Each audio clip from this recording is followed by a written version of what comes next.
कहीं फिलिस्तीनी देश का झंडा लहराया गया है। इस दौरान मंदसौर में तनाव का माहौल देखने को मिला। हिंदू नेताओं और पुजारी ने बस स्टैंड बालाजी मंदिर पर पथराव का आरोप लगाया है, जिसमें मंदिर में मौजूद एक शख्स को चोट भी आई है, जिसके बाद से विवाद के बाद भीड़ ने वाहनों में भी तोड़फोड़ की, आगजनी की है। और बताया जा रहा है कि वहीं हिंदू संगठन ने पुलिस को चेतावनी दी है कि आरोपी को जल्द गिरफ्तार किया जाए। भीड़ को तितर बितर करने के लिए पुलिस बल ने बताया जा रहा है कि पुलिस बल का इस्तेमाल भी किया। तो वहीं बालाघाट में ईद मिलाद उन नबी जुलूस के दौरान फिलिस्तीनी देश का झंडा लहराया गया है, जिससे साकिब नाम के शख्स के खिलाफ मामला दर्ज किया गया। जानकारी के मुताबिक जुलूस जामा मस्जिद से निकाला गया था, जो कि कई मार्गों से होता हुआ महावीर चौक तक पहुंचा, जहां पर जुलूस के बीच में साकिब नाम के शख्स ने फिलिस्तीन का झंडा हाथ में लेकर लहराया और जिसकी शिकायत पुलिस से की गई है। इस दौरान श्योपुर में निकाले गए धार्मिक जुलूस में कुछ असामाजिक तत्वों ने सीताराम मंदिर के सामने हिंदू विरोधी नारे भी लगाए। साथ ही मंदिर के पास पटाखे भी फोड़े गए हैं, जिसका विरोध सामने आया है।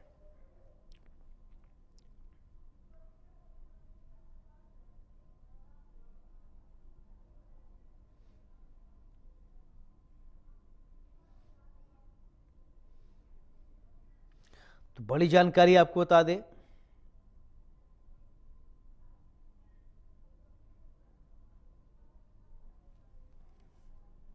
तो ये अलग अलग 3 तस्वीरें आप देख पा रहे हैं। बालाघाट, मंदसौर, श्योपुर की तस्वीर। पुलिस ने 5 लोगों को किया गिरफ्तार।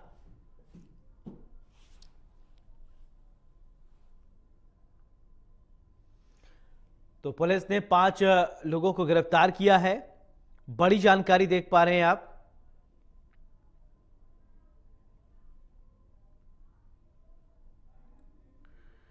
तो बताया जा रहा है कि ये बालाघाट की तस्वीर हम आपको दिखा रहे थे। सीताराम मंदिर के सामने लगे हिंदू विरोधी। इसी खबर पर मंदसौर से हमारे साथ मेरे सहयोगी अजय जुड़ गए हैं। अजय, क्या है ये पूरा मामला, बताएं।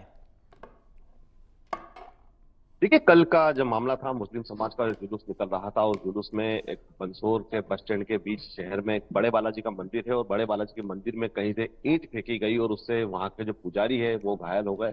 उसके बाद शहर में एक अफवाह उड़ी और शहर की जो दुकानें थी, जो मार्केट था, जिस रोड से जो जुलूस निकलना था, वो पूरा मार्केट बंद हो गया। पुलिस प्रशासन आया और पता चला कि कुछ बाइक में आग लगा दी गई है, कुछ कांच फूटे हुए पड़े हैं। उसको लेकर पूरे शहर में एक तनाव का माहौल हो गया था। गनीमत ये रही कि कोई बड़ी घटना घटित नहीं हुई। उसके बाद हिंदू संगठन के जो लोग थे वो सड़क पर आकर उन्होंने कहा कि जिन लोगों ने पत्थर फेंका है मंदिर के शिवालय के पास में, उन लोगों की गिरफ्तारी होना चाहिए। पुलिस प्रशासन ने उनको आश्वस्त किया है कि गिरफ्तार करेंगे।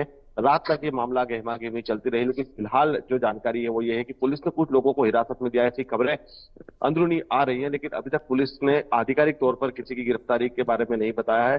दूसरी बात यह है कि मंदिर के जो पुजारी है जिनको चोट आई थी, उनके शिकायत के आधार पर पुलिस ने मामला दर्ज किया। पुलिस मामले की तह तक जाने की कोशिश कर रही है।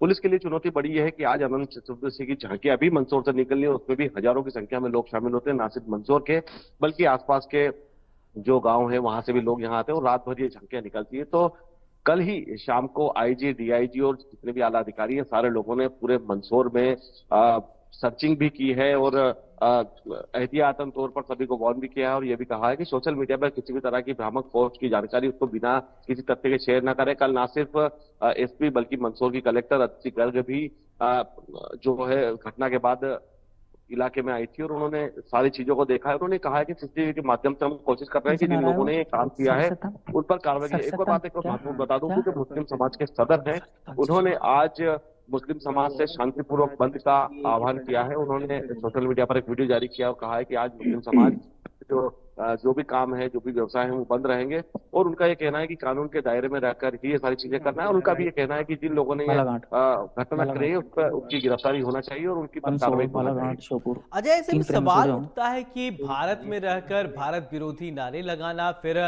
दूसरे देश का झंडा फहराना, ऐसे असामाजिक तत्व ये हैं कौन?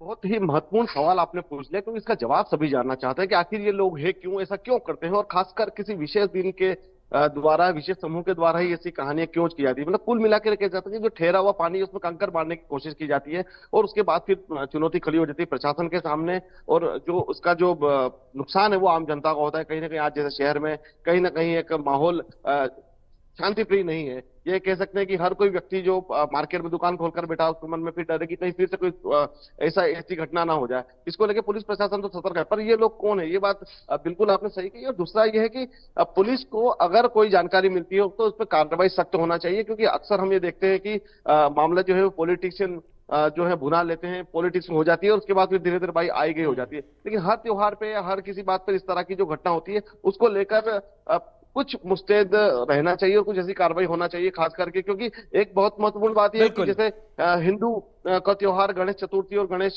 पर्व भी चल रहे हैं और उसी के बीच मुस्लिम समाज का जुलूस आना और उसी रोड से निकलना जहां पर बड़ी बड़ी झांकियां हिंदुओं की भी रहती है, तो ये माहौल काफी तनावपूर्ण रहता है। तो ऐसे में एक बड़ी जो खबर है वो ये भी है कि जो शांति समिति की बैठक होती है शहरों में, प्रशासन में, या शांति समिति की बैठक में हिंदू मुस्लिम सिख ईसाई सभी के जो विशेष लोग होते हैं वो लोग उस समिति के सदस्य होते हैं और वो ये जिम्मेदारी लेते हैं कि वो अपने अपने समाजों में जो त्योहार है वो शांतिपूर्वक मनाएंगे। लेकिन उसके बाद भी अगर इस तरह की घटनाक्रम आती है तो सवाल ये भी खड़ा होता है कि शांति समिति के जो लोग हैं, जो समाज की अग्रणी भूमिका निभाते हैं कानून के साथ मिलकर के, वो लोग क्यों नहीं इन चीजों को रोक सकते, और अगर वो भी नहीं रोक सकते फिर शांति समिति का मतलब क्या है। हाँ। ये बहुत सारे सवाल है जो प्रश्न चिन्ह खड़े होते हैं।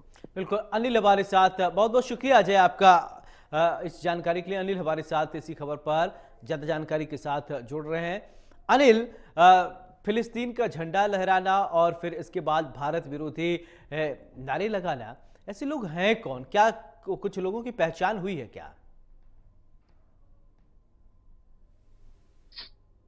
जो है एक मिलादुन्नबी के मौके पर एक जुलूस जो है निकाला जाता है और ये जगह जगह से यहाँ से वहां से निकलते हैं और एक जगह इकट्ठा होकर पूरे शहर के मार्गों में होते हुए पहुंचते हैं। उसके बाद जो है अंत जो होता है जब ये वापस लौटते हैं तो अपने गंतव्य तक पहुंचते हैं, तो बीच में ही ये जुलूस जो समापन होता है उसी बीच में जो है एक सामने रास्ते में मंदिर भी मिलते हैं, कुछ हिंदुओं को घर भी मिलते हैं, तो वहां पर जो है ये ज्यादा ही इन्होंने उत्पात मचाया। वहां पर जो है फटाके फोड़ते हुए उनके घरों पर फेंके गए और हिंदू विरोधी जो नारे हैं, सर तन से अलग, सर तन से जुदा, इस तरह के नारे जो है हिंदू विरोधी लगाए गए, जिससे हिंदू जो लोग हैं उनको कभी बड़ा आहत हुआ है। और इस तरह की घटना जो है पहली बार है और इस तरह का जो ये कृत्य जो ये असामाजिक तत्व जो लोग करते हैं ये कहीं ना कहीं शहर की शांति भंग करते हैं। जी बिल्कुल अनिल, एक सवाल ये भी खड़ा होता है कि कुछ वर्ग विशेष पर ही ये आरोप क्यों लगते हैं? क्यों ऐसे लोग ही भारत में रहकर भारत विरोधी गतिविधियों को अंजाम दे रहे हैं?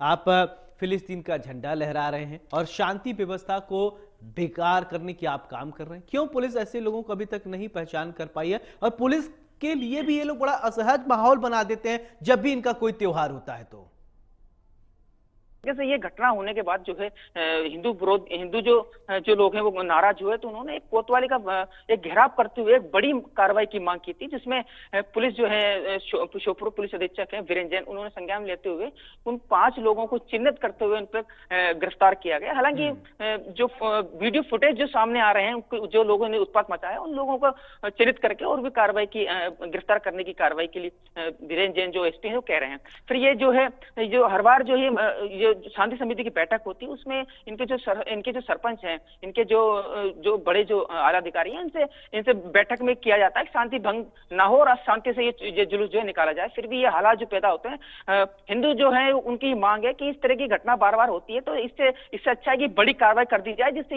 ये आगे के लिए सबक रहेगा। जी बिल्कुल अनिल, एक सवाल ये, आप जैसा शांति की बात कर रहे हैं और शांति समिति की भी बात कर रहे हैं, शांति समिति की बात होती है, मीटिंग होती है, पूरी प्लान की होती है, लेकिन जो आम जनमानस के लोग हैं जिनको मानना है वही नहीं मानते हैं। समिति की बैठक होती है, कहीं ना कहीं शांति समिति की काफी उसमें सदस्य बैठते हैं, चाहे वो हिंदू हो चाहे मुस्लिम हो, सब लोग बैठ के एक समिति जो है वहां पर दिशा निर्देश देते हैं कि इस तरह से जुलूस निकाला जाएगा, इस तरह से ये होगा। पर उसको अमल ना करते हुए उनके जो जुलूस में जो चलते हैं, वो जो लोग चलते हैं, वो कहीं ना कहीं इस माहौल को खराब करने के लिए इस तरह की घटनाएं सामने लाते हैं। जी चलिए अनिल, बहुत बहुत शुक्रिया तमाम जानकारी के लिए।